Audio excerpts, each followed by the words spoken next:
Welcome into the Cleveland Browns report, and guess what, folks? We have our first look at the depth chart for the offense and the defense. We'll kick things off talking about the offense, what head coach Kevin Stefanski and GM Andrew Berry put together in their cauldron and what came out. So let's start by talking about the quarterback room because lo and behold, Baker Mayfield, number one, no doubt about it. Case Keenum, he's going to hold on to that number 2 spot. I mean, they're looking for some veteran backup presence, but Baker, I mean, come on, guys, what are we even talking about here? No surprise here, but the bigger surprise really just that, I can't even call it big surprise, he's not going to play in the first preseason game against the Jaguars. Thanks, Captain Obvious, right? That's not a really big storyline here. Baker got the number 1 job locked up. Now he's looking for that contract extension to get that locked up too and secure the bag, but Baker, number 1. Moving on, though, let's talk about the next group here. That's the running back room here. What does that look like? Well, kind of what you thought it would. Nick Chubb, he headlines it. Kareem Hunt, he provides that 1-2 punch. D'Ernest Johnson, he's going to come in as that scat back whenever they need to have someone fill in for a breather. But another room that we knew this going into training camp, Chubb number 1 and Hunt number 2. Now the next one's a little more interesting. Let's move on to the wide receiver room where we have OBJ, he's number 1. Jarvis Landry is number 2. Now here's where things get a little more interesting. This has been a battle all training camp long for that wide receiver 3 coveted spot between Rashard Higgins and Donovan Peoples-Jones with Anthony Schwartz, the rookie out of Auburn. He was a high pick. The Browns moved up to get him, and they really want to see him on the field. So here's what makes this depth chart for the Browns a little extra juicy. You know the Browns, they love to run those 12 formation set, 22. I'm talking 2 tight ends at least on the field because that's where Baker Mayfield does his best. So with that being said, you're only going to see 2 to 3, maybe 3 receivers on the field at a time. So who can get that number 3 spot? That's what we're looking at here. That's the big battle. So guys, how about this? Let's talk about this here. How many receivers do you guys think will make the Browns roster? Put your comments down below. For me, 5, maybe 6, because this is a team that doesn't use a lot of big packages for wide receivers. They're not a West Coast offense. They're not going 4 or 5 receivers on the field at a time. This is not the Big 12. This is Cleveland Browns football. They want to run it with 2 running backs, 2 tight ends, and if they can slip OBJ and Jarvis Landry in the mix, they'll do that with no problem. So how many do you think will make the Cleveland Browns roster? Let me know. Now, let's move on to the Hogs up front. That's the offensive line depth chart, and this is one of the best offensive lines, so not a lot of surprises here. Wyatt Teller at that right guard spot. God, I love him. He is really ascending. You look at Jedrick Wills. We'll talk about him in a moment, but Jack Conklin on that right tackle spot as well. He was a huge free agency splash. Been a tremendous signing from the Tennessee Titans for the Browns so far. But let's talk about Jedrick Wills here, and let's talk about this is the top offensive line in the NFL. Personally, if it's not 1, it's 2 or 3. It's right there for me. I mean, they were tremendous last year. You go back to that AFC wildcard game in Pittsburgh, and Baker Mayfield was literally shaking hands with his offensive line in the huddle because he had never met them before because COVID and injuries wreaked havoc on them, but they still put it together. I mean, they are just a thorough, well-proven offensive line top to bottom. But here's what I'm looking at. Wells at that left tackle spot. He was a big-time pick, Jedrick Wills, out of Alabama, and last year Wills had a goodish season. You know, not great, not awful, but not what they probably would like to see out of their first-round draft pick. So can he really take over and dominate that left tackle position? Moving on, let's talk about the tight end depth chart. Austin Hooper, big free agent signing, no doubt about it. David Njoku, he's kind of competing with Harrison Bryant, but he's definitely going to lock down that 2 spot. But this is a team that likes to use multiple tight ends. So you don't really look at it as one getting a lot more playing time than the other. They're all going to see the field a ton. All right, let's give some love to the fullbacks. That's right, the low guys. Andy Janovich, he's going to be the only guy to make the roster from this. That's my prediction right there. Johnny Stanton, there's just not enough room in 2021 to have multiple fullbacks on the roster. I'm sorry, you're 100 years late to the NFL. You would have been great a while ago, but now they just want that one fullback who can be a hybrid tight end as well. But guys, tell me, what's the biggest surprise from this offensive depth chart you think so far? Could it be Higgins ahead of Donovan Peoples-Jones? looking at that offensive line. Any names, especially beneath the top 5, that's going to be a fun battle. Who's going to be that swing tackle? A lot to look into. But put your biggest surprise down in the comments below for who you think is maybe getting snubbed or who's getting way too much love. Let me know down in the comments.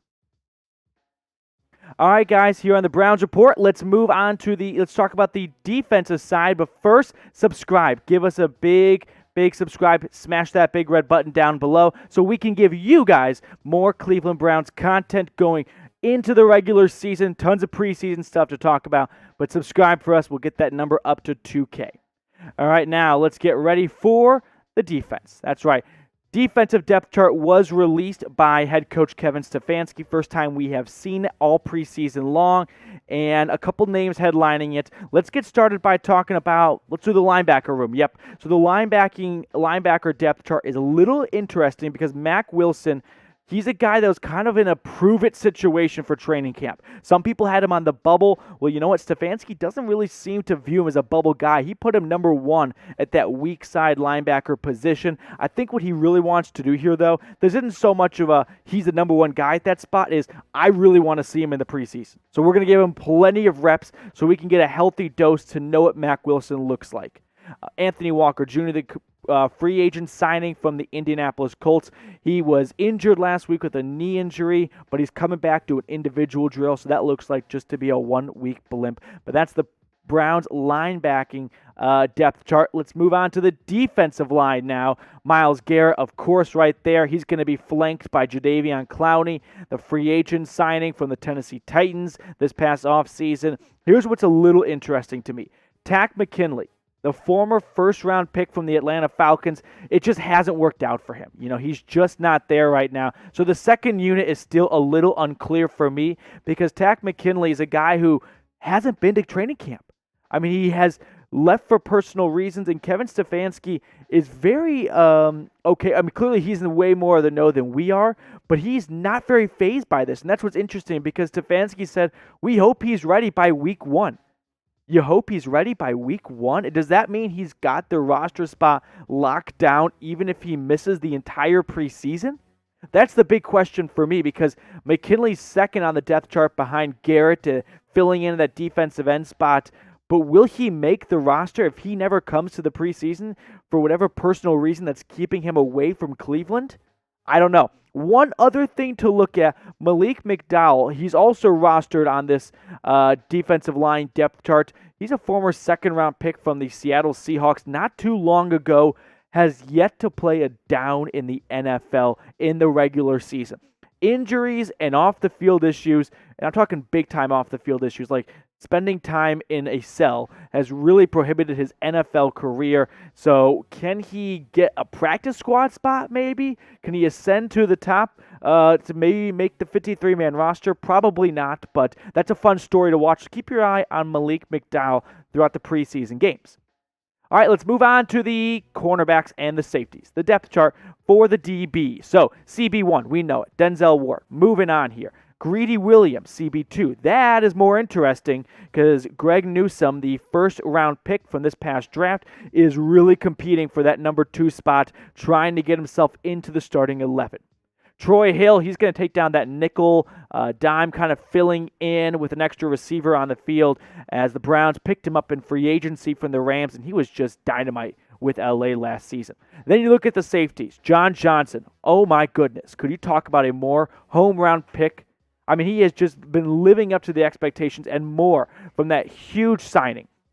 So John Johnson at free safety, Ronnie Harrison Jr., but going back to that cornerback stock, can Newsome overtake Williams for CB2? Probably, I don't know. For me, at least in the preseason, I don't see it happening because if you're Greg Newsome, you would have loved to have been a rookie 2 years ago when you had 4 preseason games. 3 preseason games going up against the incumbent Greedy Williams, who's not bad at all. I mean, he's not actively trying to lose his spot. He's just going up against a tough first-round draft pick. So that's the end of the DB conversation. How about special teams? Because they're part of the roster. They're a part of the 53-man group. They make up 3 of the 53. Right now it's Cody Parkey and Chase McLaughlin. Those 2 are competing for the kicking spot, and McLaughlin still has only missed one kick through recorded field goals at training camp. Meanwhile, Cody Parkey, he went 3 for 4 yesterday, so he missed a short one too. Not pretty. But the rest of the usual suspects, you know their names, you know they're going to be there. There's no competition for punter or long snapper, and frankly, I'm sure they're just happy to get paid and show up every Sunday and do their job. But yeah, let's talk about this, guys. Grand theft. Who will steal a starting role by week 1? Could it be Greg Newsome, potentially?